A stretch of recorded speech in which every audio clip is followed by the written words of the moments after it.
Hello friends, so today we're gonna discuss in this video the top 4 problems from the latest AtCoder beginner contest 197. So the first problem is rotate. The first two problems are not too difficult, but we're gonna still discuss this in this video. And the third and the fourth problems are relatively good. So let's start.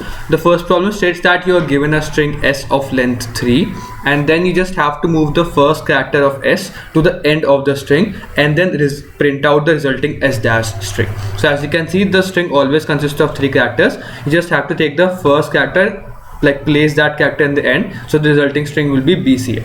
So what you can easily do here is just because the length of the string is always 3, so the input of the string will be S0, S1, S2, and you just have to in the output have to print out S1, S2 and S0. These are the indexes. So because you know that the index of the string will be so as you can see, the index of the string will be like the 0, 1 and 2. Okay, so as you can see, so what you can do here is just in the output, just output the first character, the second character, and then the 0th character, and that's the simple problem. The second problem states that you are given a grid with H horizontal rows and W vertical columns, and all the code of all the problems will be in the description, so you can check those code out if you have any problem. The next problem states that you have a grid of H horizontal rows and W vertical columns, and each grid point can consist of an obstacle or a free path. So what you can see in this problem is you are starting or you are standing at a grid point I, j, and it is stating that the square are from the ith row from the top and jth column from the bottom, from the left, sorry, which means that if you are given this grid, this is 0, 0, or actually 1, 1 according to the problem. And then this is, as you can see, if you go one step down, it is 2, 1, then 3, 1, and then as you can see, if you go to the right side, it will be 1, 2 and so on. So the problem statement states that you are standing on some point. The grid point which are obstacles are denoted by hash, and the point which are not an obstacle are denoted by dot. So you can move in any of the 4 paths from the current point on which you are until you do not face any obstacle. What I mean by this is, let's assume that this is the grid. Okay, and then there are some obstacles. Let's assume that this is an obstacle, this is an obstacle, this is an obstacle, this is an obstacle, this is an obstacle, and so on. Now if you are standing at this point, you can only move in the 4 directions till you do not hit an obstacle. So now there's an obstacle, so you cannot move there. There's an obstacle, you cannot move there. There's no obstacle, you can move here, and you can move here and here. So the number of blocks on which you can easily move is 1, 2, 3 and 4. So you just have to tell that, giving a starting point, how many blocks you can iterate in all the 4 directions until you hit a until you hit an obstacle. So as you can see, the constraints are very small, and also you're just given 1 point. So just do in a brute force way, build the whole grid, and then just iterate in all the 4 directions until you hit an obstacle. If you hit an obstacle, then you just break out of that loop, else you will continue going on until you go out of bound. So you also have to remain inside, and whatever comes first, the obstacle or the boundary, you just have to pause at that point and just count it out.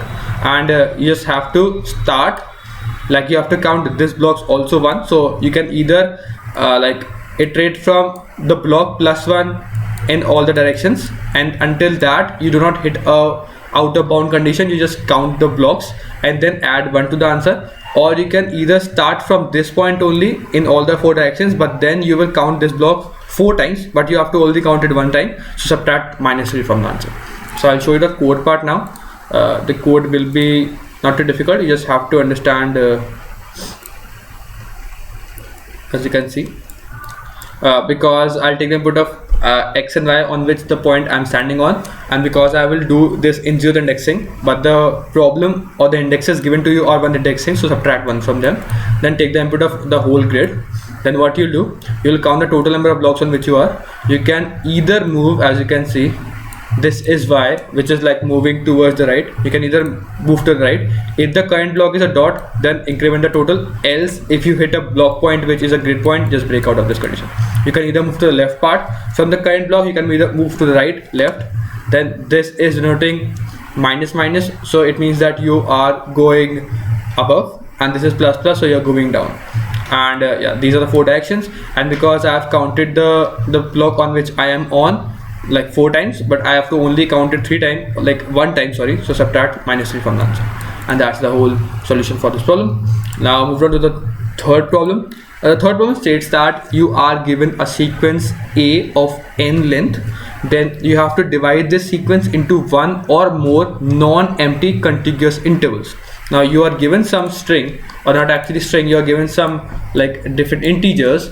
I'll just show you with the example part only, but you just have to divide that whole string or that whole sequence of numbers into different contiguous intervals, such that you have to compute the bitwise OR of the numbers in that interval and find out the minimum possible value of the bitwise XOR of the possible values which are obtained. But actually in sense mean that I'll show you with this part. As you can see, the numbers are 1 3 5. So if the numbers are 1 3 5, then you have to divide this 1 3 5 sequence into different contiguous intervals. So as you can see in this example, they have like divided this in this form, which is 1 5 and 7. This is 2 contiguous intervals, this and this, and then you just have to find out the OR of the numbers in the interval. So the OR of this interval is 5 and the OR of this interval is 7. Then you have to do the XOR of all the intervals. So as you can see, what you can do here is you are given some intervals, like you have to divide the whole sequence into different intervals, then do a OR of all the elements in the interval, and it will give you like some x1, then do an OR of all the numbers in the interval, x2 and x1 x3, and then do a XOR of all the numbers which are obtained, and you have to minimize this value. Now it might be, you might think that okay, it might require some bitwise operation value, but as you can see, the n is pretty small, like n is up to 20 only, so you can easily make every possible cut, because you are actually making cuts now. Cut means that you are dividing this whole sequence into different intervals. So yeah, if you're given this interval, and let's assume that these are the elements 1 2 3 4 5 6. Okay, these are the 6 elements. You can either make this as an interval, this as an interval, or this as an interval, or you can either make this as an interval, this as an interval, this as an interval, and this as an interval. So there are possible ways, how many possible intervals you can form. So as you can see, if there are one, like at which position I can place a cut for this interval. I can place a cut at this point, this point, this point, this point. So as you can see, if there are 1 2 3 4 5, if there are 5 elements, then there are 4 positions for the cuts, and for all the 4 positions I can either put a cut here or not. If I put a cut here, it will make this as an interval. If I do not put a cut here, then obviously I can put a cut here and this can make an interval. So you can have, like, because there are 20 only, the 2 to 20, because there are 20 possible, that like it is not too a large value. You can easily fall for this number in like you can easily just find out at which position you have to make a cut, and for all the cut positions you now get one possible combination, that okay, this is one possible combination of cuts. Now find out the OR of all of these elements in the interval and then do a XOR. So because like these are the possible number of elements, like possible number of possible number of combination of cuts you can do for that particular interval or that particular array sequence, and then for everything you have to do an O of n operation to find out what is the possible first do an OR of all elements and then do the XOR. So you can easily do this in like some sort of brute force manner only. So I hope you understand the logic part. I'll take it down to the code part now to make it more clear. So as you can see, this is my code. You just have to use a bitwise operator value to solve this out. I will also tell you how. So as you can see, I have to minimize the value. That's why I've initialized with a very large number. Take the input of all the numbers. Now I have to iterate. I have how many positions, I have. If I have n numbers, so I have 2 to the power of n minus 1 possible cut positions. So because every position I can put a cut or I can do not put a cut, or how many positions there, n-1 positions are there now. So if there are n-1 positions, and for all the n-1 positions I have two operations, like I can either put a cut there or not put a cut there, put a cut there or not put a cut there. So it's like 2 into 2 into 2, how many times? n-1 times. So it is like 2 to the power of n-2. So this is the total number of possible possible cases I have. So what I can do here is, if I find out the bit position which is on in every number, it will give me the possible position. So it is like just a bitwise or like a bit operation problem, in which like if you have to find out the number of subsets of a number, you can also use this formula or like use this technique, and we are doing the same thing. So let's assume that I have 4 numbers. So like it means that I have 4 bit positions. I have 4 positions which are bit positions. Okay, now if let's assume I take a number 10, or like if I just take out any number, I'm not talking about any specific number, but let's assume that this is the number, and then for this number it tells that I have to put 1 cut at this position, no cut, and no because there are 3 positions. Okay, sorry. So I have to put 1 cut here, and put no cuts here. So it means that this is one of the possible combination I will form. Or let's assume that I have 3 positions, and now I will put 1 cut here and 1 cut here. It means that I'm putting 1 cut at this point, and there is no cut here, so and there is 1 cut here. So it is like this. I hope you understand how we are doing this. So we just have to iterate over all these possible bit positions. So how we can iterate over all these bit positions? Iterating from 0 till this value, because this value 2 to the power of n-1 iterates or find out all the possible bit positions. So if you haven't known how to do that, you just have to understand that, or just go out, watch how to find out the subsets of the possible number of subsets for any number. If you have a sequence of numbers, how to find out the different number of subsets. If you understand that problem, then you can easily understand this problem also. And you just have to iterate over the possible numbers from 0 till 2 to the power of n-1, and for every number, whatever bit position is on, just put a cut at that position and find out the OR of all the numbers. So you just iterate from left to right, and whenever you find out a 0, just keep on iterating and do an OR for all of these numbers. But whenever you find out a 1, it means that okay, now this is a possible value, and I have been finding out OR for all the numbers. So this is one possible value, x1. Just push it in some vector, then again start from 0, and again until you find out a 1, just do an OR of all the numbers. Whenever you find out a 1, okay, now this will form an interval. So just take out this OR value which we have calculated till now and push this in some vector, and again just push this in some vector.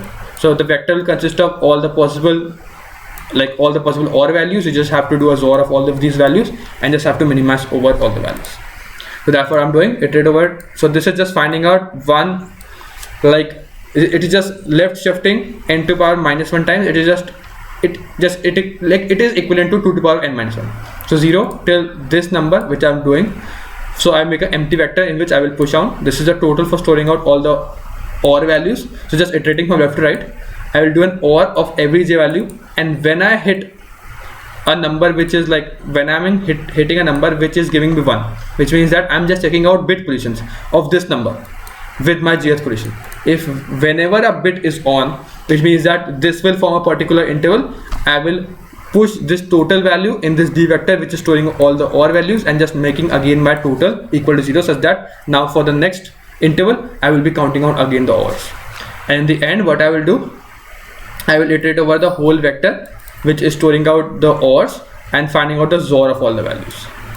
As you can see, I'm XORing out, and in the end we just have to minimize over all the values and just printing out that value. So you can also see the code in the description. I hope you understand the logic of this problem also. If you still have any doubts, you can mention now. So move down to the last problem. The last problem states that you are actually given a 2-dimensional coordinate plane, and in the coordinate plane what you are given here is, you are given that there is a n-gon. So n-gon means that there are x-axis and y-axis, which is obviously, and there's a regular n-gon with n vertices, so like a polygon. So n-gon means that it has n vertices. Now as you can see, the vertices are mentioned like this: p0, p1, p2, and so on. Now n is guaranteed to be even, okay, and the vertices are numbered from this, which are counterclockwise. Okay, now as you can see, let xi and yi denote the coordinate of the pi value. So there are different coordinates. Let's say that I just draw out a hexagon like this, or a square, whatever you want, because they are even sides. and then you are actually given x0 y0, which is the 0th coordinate of any polygon. Like maybe like the 0th coordinate can be this only, but I'm just assuming that this is the 0th coordinate. Okay, and then given the 0th coordinate, okay, so yeah, so you are given the 0th coordinate and the x of n by 2 y by 2. So n is actually the number of like vertices. So x n by 2 means that this is the first coordinate and this is the half coordinate, like the half vertex coordinate. So it means that if there are 6 vertices, so this is the third vertex coordinate. So how many vertex are there? This is the half. So it will give you the first coordinate and the diagonally opposite coordinate, because the diagonally opposite means that this is just half of it. I hope you understand the point which is given to you. So you are given the first coordinate and the diagonally opposite coordinate, and then you just have to output the x1 value. So you just have to output the coordinate of this, which is just the next coordinate of x0. So this is the 0th coordinate, first, second, third, fourth, fifth. Okay, so now you are given the 0th coordinate and third coordinate. You have to find out the first coordinate. In every problem, you are given the first coordinate and the diagonally opposite coordinate, and you just have to find out the first coordinate. Like this is the first coordinate. This is the 0th coordinate. Okay, now what you can do in this problem is, because it obviously uses the geometry part, so as you can see, if you understand or if you know the properties, like it is a regular polygon now. So like every regular polygon can be inscribed in a circle, obviously. So as you can see, like if I have some center, like I can easily draw a circle around which is touching all the vertices like this for every n polygon, like even sided. As you can see, it is also drawing like this, and it is easy to see that this is the center point, and like you can easily draw it like this. So like there's a center point, and then you can easily draw out lines from this, which is like the radius of the circle, like the radius of the circle, and then this is the 0th point which is given to you. If you are given the 0th point, can I find out the radius of the circle coordinate? I know this coordinate, I know this coordinate. So as you can see, if you know that if I given some coordinate, a1 coordinate and b1 coordinate, like I can easily find out the middle coordinate by just a1 plus b1 divided by 2. This is like a simple geometry thing. I hope you understand this in the 12th class or 11th class if you have learned this. So it's like just finding out the middle coordinate. You just have to do the x1 by, like if this is like x1 y1 and this is like x2 y2. So the coordinate of the middle one is x1 plus x1, like x1 plus x2 divided by 2, and y1 plus y2 divided by 2. So this will give you this coordinate. Okay, if you now know this coordinate, it's like you know this coordinate, this coordinate, and it's like forming a vector. Okay, and then can you find out this angle? Obviously, because every angle is suspended equally now, because it's a regular polygon. So if this is a 360 degree, 2 pi, and there are n vertices, so as you can see there are n like this type of pizza slices. So and each pizza slices is actually due to a regular polygon is suspending an equal share of the total 360 degree. So it's like 360 degree divided by n will give you each angle which is suspended. So because we are using sine and cosine in the C++ language, we are using it in radian. So 2 pi divided by n will give you eventually the angle suspended. So now you know the angle suspended, and you are given some vector. So you just have to rotate this vector counterclockwise this theta degree, and this coordinate, you just have to find out this coordinate. So if you just Google out the formula, if you know that, or like rotate a vector, and you just go to the first link and like see this formula like this. So as you can see, like this is the vector x1 y2, like x1 y1 is the first vector, and you have to rotate it b degrees, and the new rotated coordinate is x2 y2. So this is the new coordinate, and this is the previous coordinates, and you just have to find out the cos of beta, sine of beta, subtract them out, and yeah, so that's what we have to do. And because this is eventually for the, like when you have suspending in the 0th coordinate, like starting from 0th coordinate like this. But now we have taken this vector somewhere in the middle, so we have to also add like the starting coordinate in this position, because we have to also shift this out. So I'll show you the code part now. It's not too difficult to understand. You just have to understand some geometry part, but observations, you just have to draw it out. If you have like this, if you have done type of problems in your past, then you can easily understand that. So for finding out the middle coordinate, because you have to first find out the middle coordinate value. If you know this coordinate value and this coordinate value, just x1 x2 divided by 2 and y1 y2 divided by 2 will give you this coordinate.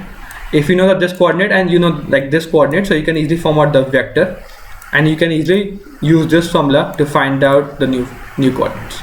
Yeah, so yeah, that we are just finding out the middle coordinate, and x1 is actually just giving me this coordinate because I'm using this coordinate value now, this x1, and you just have to multiply this formula, which is like cos of beta, into this subtraction x1, which is the vector value. So as you can see, the vector value into cos of the angle, which is 2 pi divided by n, minus sine of 2 pi divided by n, and the vector value of y.